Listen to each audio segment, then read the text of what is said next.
Welcome to TwistedBrush Pro Studio. In this tutorial you will learn more about the zooming options of TwistedBrush.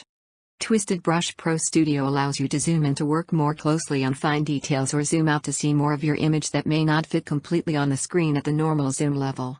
You can see your current zoom level on the title bar. The normal zoom level is 100%. This means that 1 pixel of your image corresponds to 1 pixel that is displayed on your screen. Larger zoom levels will give you a closer look at the image details. These icons control zooming in, zooming out and toggling a 1-to-1 zoom. The 1-to-1 option is very handy to get a quick look at the 100% zoom and then return to your previous level of zoom if the 1-to-1 icon is clicked again.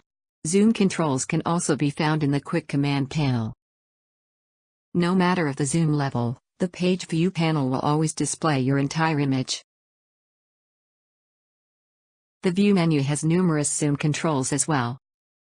The Zoom sub-menu allows you to directly select a predefined zoom level.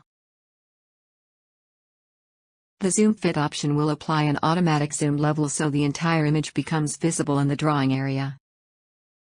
TwistedBrush gives you some additional options to control zoom, such as with the mouse wheel. The keyboard plus and minus keys can also be used to zoom in and out. With the plus keyboard key, zooming in will be centered on the current location of the pointer.